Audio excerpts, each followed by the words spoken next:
bom dia. Esta é a aula 36 do módulo 5, Tratamento Farmacológico do Tabagismo. Vamos abordar uma condição muito especial para o paciente tabagista, que é o momento da hospitalização, que é uma grande oportunidade para realizar a intervenção intensiva para a cessação. Para Pablo Neruda, você é livre para fazer suas escolhas, mas é prisioneiro das consequências. Viver é isto, ficar se equilibrando o tempo todo entre escolhas e consequências. Jean-Paul Sartre. Então, para o paciente hospitalizado, a internação, por mais que seja um período de angústia, de apreensão, de medo, é também uma janela de oportunidade para ele se livrar do tabaco. Os espaços ou momentos da intervenção podem ser desde a indicação do procedimento cirúrgico ou clínico eletivo, a pré-admissão, a internação propriamente dita e a alta. E todos os pacientes devem ser abordados, inclusive aqueles com distúrbios psiquiátricos. O aconselhamento breve ou intensivo para a cessação do tabagismo deve ser oferecido a esses pacientes. Mas um dos grandes problemas para garantir a abstinência durante a internação é o próprio hospital ser abstinente do tabaco, ser livre do tabaco, né? Porque vemos ainda muitas transgressões em relação a fumar em ambiente hospitalar, mesmo quando o hospital é declarado livre do tabaco. Houve um tempo mesmo em que os médicos faziam publicidade do tabaco. No século XX há inúmeras propagandas com médicos, enfermeiros, dentistas, enfim. E mais recentemente, com o cigarro eletrônico, há também já uma propaganda de um médico dizendo que o cigarro é seguro e que ajuda a parar de fumar. O que nós já vimos aqui durante o curso, que não é fato, não há evidência científica que sustente esse argumento. Bom, vejamos então a experiência do paciente quando se torna hospitalizado. A prevalência do tabagismo na população internada é maior do que na população geral. É maior do que 20%. Quanto à motivação do paciente hospitalizado, lembrar que mais de 70% das internações ocorrem nos fumantes quando comparado aos não fumantes. Há um maior contato com os profissionais de saúde, que pode ajudá-los na cessação. E os problemas de saúde que causaram a internação podem agir como um fator motivacional para eles pararem de fumar. Há um aprendizado destes momentos que precisa ser explorado. E a janela de oportunidade, portanto, para ligar o tabagismo com a doença de base do paciente. Num breve relato de caso. Doutor, fumo 30 cigarros por dia. Preciso parar antes da cirurgia, que já está marcada. Pode me ajudar? Com certeza, mas para quando está agendada? E qual tipo de cirurgia que irá submeter? De tumor na bexiga, doutor, daqui a 10 dias. É um homem, 62 anos, Fagos 9, carga tabágica alta, 75 maços ano, motivado. O método foi parada abrupta e foi usado TRN combinada, reposição lenta com adesivo e rápida com goma de mascar. Foi feito um monitoramento pré-internação, durante a internação, procedimento cirúrgico e após a cirurgia, com monóxido de carbono. A experiência do paciente. Quais são os fatos que devemos valorizar? A internação é sempre um período muito difícil para o fumante. Primeiro, há um juízo, uma sensação de culpa por ser fumante. Há uma contradição. Nem todos reconhecem o tabagismo como responsável por sua doença de base. Há um conflito. Querer fumar versus o desejo de parar. A própria ansiedade que gera o período da internação leva a aumentar a vontade de fumar. Essa ambivalência que está muito presente. A dificuldade em lidar com o ambiente livre de fumo, o que leva à transgressão. muitos pacientes hospitalizados de fumarem nos banheiros, nos corredores, enfim, inclusive levando o equipo de soro com eles. Então, vamos fazer uma reflexão. Como incluir a cessação dos cuidados à saúde do paciente internado, de rotina? Então, a cessação deveria ser endereçada aos cuidados paliativos com os pacientes? Qual deveria ser o tipo de abordagem para os pacientes hospitalizados? E quais são os desafios enfrentados pelo médico e pela equipe de saúde para discutir a cessação com esses pacientes? Então vejamos algumas lições da literatura médica. Em relação às doenças relacionadas ao tabaco, elas são os maiores motivos de hospitalização. E a cessação do tabagismo contribui decididamente para a redução da morbimortalidade dessas patologias. Força de evidenciar nessa revisão de Morudin e colaboradores. Durante as internações, os pacientes são forçados a entrar em abstinência, devido inclusive à proibição nos hospitais, independente da fase de motivação em que se encontram. Mas eles geralmente não recebem orientação prévia e não estão preparados para enfrentar o período da abstinência. Vamos a um segundo relato de caso de paciente internado. Doutor, fumava 40 cigarros por dia. Estou com muita fissura. Me internei para tratar a trombose dos dedos. Podemos ajudá-la a manejar a fissura e a manter-se sem fumar. Você irá fazer a cirurgia? Obrigado, doutor, mas não pretendo parar agora, ainda mais com esta ansiedade que estou devido à amputação que está programada. O sumário era uma mulher, 38 anos, Fausto 10, carga tabágica alta, 56 maços ano. Estava pouco motivada. O método, a partir dessa abstinência forçada dela, foi utilizar a reposição combinada de adesivo e goma de mascar, mais a bupropiona. O monitoramento foi feito usando adesivo, no entanto, mesmo usando adesivo, essa paciente foi encontrada fumando nos corredores. O desfecho, ela interrompeu por conta própria o adesivo e a goma. Ainda ficou com BUP durante algum tempo, mas fumando. Trata-se de um caso, portanto, de trombogeite obliterante, uma das patologias mais relacionadas ao consumo de tabaco. No estudo de revisão, com pacientes hospitalizados, 2 estudos, aliás, de revisão, um de Simon e colaboradores, outro de Molineux e colaboradores, mostraram que 25% dos pacientes fumam dentro do hospital. 1/4 dos pacientes fumantes hospitalizados fumam no hospital. Mais da metade refere sintomas de abstinência. No entanto, apenas 6% recebe reposição de nicotina, sendo que 2/3 recaem na primeira semana e quase 50% no primeiro dia após a alta. Olha a importância de eles serem seguidos após deixarem o hospital. Na abordagem do paciente hospitalizado, um estudo de Rigotti e colaboradores, o tratamento do tabagismo no hospital difere pouco do tratamento ambulatorial. Os fumantes hospitalizados geralmente são mais suscetíveis às mensagens de sensibilização contra o tabaco.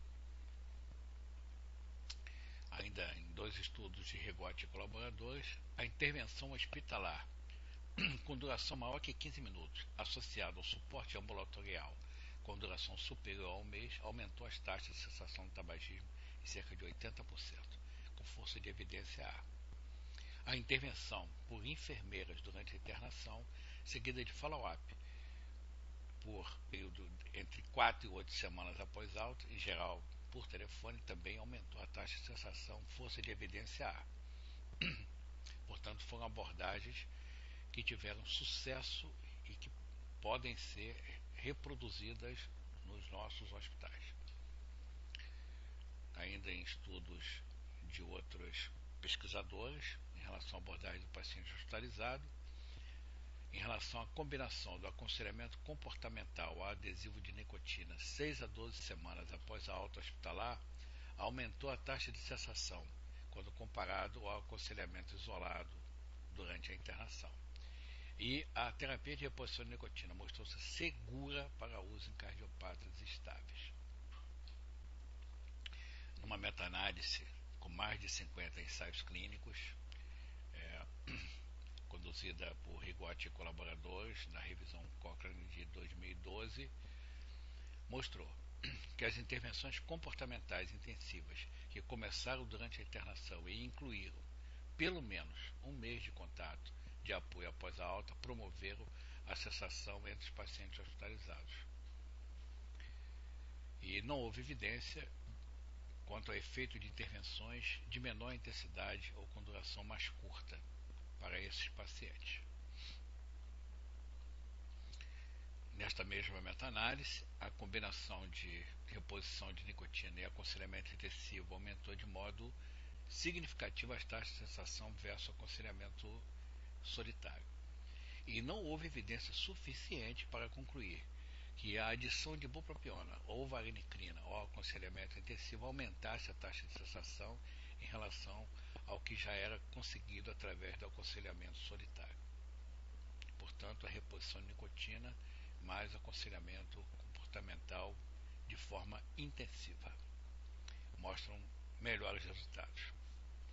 Então, quais são os principais preditores da cessação do tabagismo em paciente internado? Idade avançada, grande motivação para parar, tempo de fumar o primeiro cigarro maior do que 5 minutos, número de tentativas prévias menor do que 3, tempo sem fumar antes da internação maior que uma semana, intenção firme de não fumar e não ter dificuldade para permanecer abstinente durante a internação. Bom, se fôssemos construir um decálogo na abordagem do fumante hospitalizado, poderíamos começar como? 1. Identificar e registrar os fumantes por ocasião da admissão. 2. Caracterizar o padrão de consumo do tabaco. 3. Identificar o estágio de motivação para deixar de fumar. 4. Prover aconselhamento individualizado sobre a cessação. 5. Assistir para manter sem fumar durante a internação. 6. Identificar e tratar a síndrome de abstinência. 7. Ter uma atenção especial na indicação dos medicamentos em cardiopatas, idosos ou outros grupos especiais, como renais crônicos, em relação aos efeitos adversos de possíveis interações medicamentosas. 8. Assistir após a alta, mesmo que seja por telefone, por pelo menos 4 semanas. 9. Referir os pacientes mais dependentes para grupos especializados, em especial aqueles que fumaram, que transgrediram durante a internação. E 10. Identificar os fumantes antes de internações eletivas e ajudá-los a parar.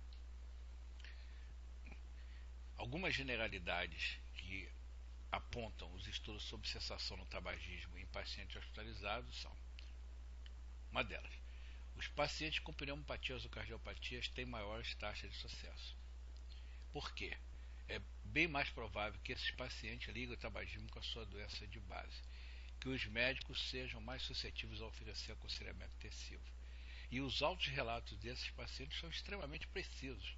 A taxa de falha é muito baixa quando comparado com a medição do monóxido de carbono no ar respirado ou a cotinina. Segundo, as taxas de cessação têm ampla variação, pois dependem do grau de dependência, de como esses pacientes foram acompanhados, se são cardíacos em relação aos demais diagnósticos, e por haver também, em muitos estudos, um viés de seleção, entrar pacientes muito motivados em relação a todos os demais pacientes.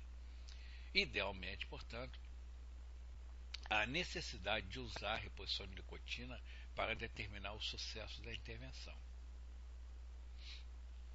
E terceiro ponto, que tem sido observado nesses estudos, há variações nos desfechos. Os resultados medidos consideram muitas vezes intervalos muito curtos, como 1 mês, 3 meses, ou intervalos mais generosos para fazer essa avaliação, como 6 meses ou 1 ano, após a intervenção. E 1 ano de cessação é o padrão ouro, tal como utilizamos para os pacientes assistidos ambulatorialmente. A cessação pode ter como ponto de prevalência não fumar dentro de 24 horas ou acima deste intervalo, que chamaríamos período de prevalência, não fumar em uma semana, um mês, etc. Ou abstinência contínua. O autorrelato versus a validação por membro da família ou medidas bioquímicas da abstinência também há variações que devem ser consideradas. Outro ponto é quem maneja a intervenção. O sucesso parece não ser ligado a quem gere o programa de cessação, e sim quem está mais na beira do leito. Os enfermeiros sozinhos ou com apoio de médico são as abordagens mais comuns, e muitas são bem sucedidas, outras nem tanto. Agora, se somarmos na abordagem tanto enfermeiros quanto médicos, os médicos oferecem forte aconselhamento. Os enfermeiros seguem com melhor abordagem dos estágios de mudança comportamental dos médicos e têm sido mais bem sucedidos com esse tipo de abordagem. Os médicos sozinhos é menos comum e pode envolver os estágios de mudança, embora normalmente a abordagem dos médicos seja mais farmacológica. Taylor levantou diversos ensaios clínicos entre 1975 e 1977, estudo de cessação em paciente hospitalizado. A intervenção mostrou os seguintes aspectos interessantes: a abordagem cognitiva comportamental durante a internação, que esses estudos tiveram. A cessação utilizou material de ajuda, né, de manual e audiocassete, inclusive para uso em casa após a alta. As sessões de aconselhamento foram feitas com enfermeiras após a admissão, focando a alta eficácia. Contato telefônico de segmento pós-alta, semanalmente, nas primeiras semanas e mensal por 4 meses. Então, quais foram os resultados? 2/3 dos pacientes sob intervenção versus 35% dos controles mantiveram a abstinência sustentada durante 6 e 12 meses, com P significativo. Ou seja, foi positiva essa abordagem durante a hospitalização em relação aos controles que não tiveram abordagem. A cessação do tabagismo em 3 semanas foi um fator preditivo de abstinência aos 12 meses, assim como também os pacientes não fumantes na terceira semana, 89% deles não fumavam quando completaram 12 meses de acompanhamento. E a intenção de parar foi fortemente preditiva num período de 3 semanas. Então, nesses resultados também de Hayek em 2002, muito aproximados ao de Taylor, o número de elementos da intervenção implementados foram preditivos em 12 meses de abstinência, também com significância estatística. A declaração de abstinência em autorrelato também teve significância estatística, 43% versus 22% nos controles. A maioria dos pacientes foi abordada por terapia cognitiva comportamental, 92%. O motivo mais provável para uma pior performance em 12 meses foi o inadequado segmento após a alta. Então, esse é um fator fundamental, o segmento após a alta. Então, nas conclusões dos estudos de cessação em pacientes hospitalizados, os seguintes componentes devem ser considerados. Os pacientes de alto risco foram selecionados para a maioria desses estudos, os cardiopatas e pneumopatas. A abordagem dos estágios de mudança foi incluída, houve uma coordenação entre as mensagens providas pelo médico e pela enfermeira, o follow-up intenso após a alta, com pelo menos 3 a 4 chamadas telefônicas periódicas, e a oferta de reposição de nicotina para pacientes com alto risco de recaída. Vamos, de uma forma resumida, apresentar as janelas para abordagem do paciente hospitalizado, começando com o período de pré-internação clínica ou cirúrgica eletiva. Deve haver orientação da equipe de admissão em alta, falando da política de ambiente livre de tabaco no hospital, já fazer um encaminhamento ao programa de cessação do tabagismo que houver na instituição, pedir parecer ao programa, avaliar e orientar a forma terapêutica mais adequada a esse momento, respeitando os limites, por exemplo, das intervenções cirúrgicas mormente no tórax, em que não se deve parar de fumar muito próximo ao procedimento cirúrgico, né? Pelo menos respeitar um período de 30 dias, né? No caso de oferecer tratamento para parar de fumar antes da intervenção cirúrgica. No caso do período de internação de urgência, orientar a equipe de admissão em alta, incluindo familiares, fazer a abordagem mínima inicial pelo médico e pela enfermagem. Já no paciente hospitalizado, iniciar a abordagem mínima, já no momento da internação, pelo médico ou pela enfermagem, parecer ao programa, avaliando e orientando a abordagem terapêutica, que nesse caso será intensiva. No paciente após alta, referência para o ambulatório do programa de cessação e monitoramento presencial e ou telefônico da abstinência. Os princípios de um bom protocolo de abordagem devem incluir: todo paciente deve ser avaliado quanto ao consumo de tabaco no momento da internação, independente de ser pneumopata ou cardiopata. Se ele for um paciente de doença mental ou tiver outra situação clínica ou cirúrgica, também deverá ser avaliado. Oferecer tratamento da dependência à nicotina, com abordagem sistemática dos fumantes. Utilizar o protocolo PAAPA, que já é de todos vocês conhecido. Os fumantes são mais suscetíveis de ser hospitalizados do que os não fumantes.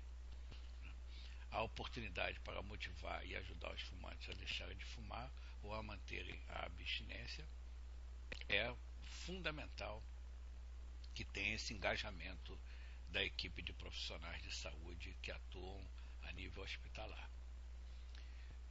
Vamos passar rapidamente a abordagem do PAAPA, né, desde o pergunte, indagar sobre o consumo de tabaco, o aconselho, encorajar o paciente a parar, o avaliar a expectativa dele parar durante o período da hospitalização ou até antes, de preparar, né, fazer o aconselhamento breve, já incluindo eventualmente opções de farmacoterapia, já que a hospitalização está próxima. E para os pacientes que desejam parar, o aconselhamento deve ser focado no manejo dos sintomas de abstinência, traçar um plano para permanecer livre do tabaco após a alta, oferecer farmacoterapia durante a estadia no hospital, de preferência a TRN, reposição de nicotina, prescrever por um período de 10 a 12 semanas após a alta. Utilizar materiais de autoajuda para os que desejam parar. E para aqueles que não querem parar de fumar? Bom, nesse caso, o aconselhamento deve ser focado nos prós e contras do tabagismo, isto é, como ele vê algumas das vantagens e desvantagens de fumar. Estabelecer um plano para que permaneça livre do tabaco após a alta. E mesmo nesse caso deve ser oferecido farmacoterapia para que ele fique confortável durante a hospitalização, não sinta, não sofra os sintomas da abstinência durante a estadia no hospital. Também deve ser oferecido materiais de autoajuda apropriado para os fumantes que ainda não desejam parar. E informações sobre o serviço de saúde que oferece ajuda para deixar de fumar, caso deseje fazer uma tentativa após a alta. Um ponto importantíssimo para todos os pacientes, né, é o acompanhar, né, do PAAPA, o último A, oferecer segmento para todos os pacientes, garantir a agenda de segmento pós-alta, construir um plano envolvendo inclusive os familiares para que o ambiente de casa seja livre do tabaco ao receber este paciente de volta. Manter a farmacoterapia com prescrição da TRN, identificar e encaminhar familiares fumantes com quem ele convive e estabelecer um plano de follow-up com chamadas telefônicas, e-mails, consultas no programa de cessação do serviço, pelo menos durante um período de 60 dias após a alta. E um bilhete de uma fumante internada que encontramos pendurado no leito. Doutor, não me deixe só. Neste grito de abstinência, se não sozinha, vou até Icó buscar a maldita da nicotina. Doutor, por favor, tenha dó. Já fiz tudo que é terapia. Experimentei até o tal eletrônico. Me ajude a livrar desta dependência. Muito obrigado.